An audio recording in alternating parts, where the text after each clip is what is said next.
તો વડોદરામાં ward number 16ના કોંગ્રેસના ઉમેદવારોની જંગી રેલી યોજાઈ, જેમાં ચંદ્રકાંત શ્રીવાસ્તવ, ગોપાલ રબારી, અલકાબેન પટેલ અને ચાંદનીબેન સોનવણેની હાજરી જોવા મળી। ત્યારે વિજય સંકલ્પ રેલીમાં મોટી સંખ્યામાં કાર્યકરો પણ જોડાયા હતા। તો પૂર્વ ધારાસભ્ય મધુ શ્રીવાસ્તવ પણ આ રેલીમાં જોડાયા હતા। ત્યારે ચંદ્રકાંત શ્રીવાસ્તવે સતત 10મી વખત જીતનો વિશ્વાસ વ્યક્ત કર્યો છે। ત્યારે લોકોનો પ્રેમ છે એટલે મોટી ભીડ ઉમટી તેવું ઉમેદવારે જણાવ્યું। તો મધુ શ્રીવાસ્તવે કોંગ્રેસ બોર્ડ બનશે તેવી આશા વ્યક્ત કરી છે। ત્યારે ચૂંટણી પહેલા આ વિસ્તારમાં પણ રાજકીય ગરમાવો વધી ગયો છે। લોકો મારા માલિક છે અને લોકો વડે હું ચૂંટાઉં છું, એટલે લોકો જે કહે આપણે કરવું પડે। લોકોએ કીધું કે વતુભાઈ રેલી નીકાળો તો રેલી નીકાળો, કારણ કે 9મી વખત આજે 9મી ટાઈમ એટલે 45 વર્ષ થશે।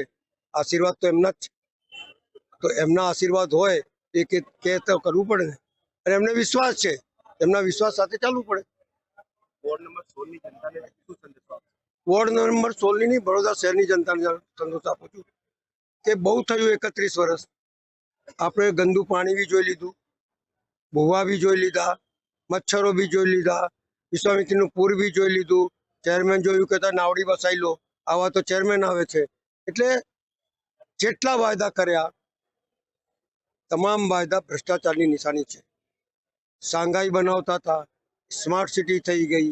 તમે વિચાર કરો, લોકોને 180 રૂપિયામાં 2 ટાઈમ પાણી મળતું હતું, એની જગ્યાએ 1600 ને 1200 રૂપિયામાં 1 ટાઈમ પાણી એ બી અડધો કલાક મળે છે।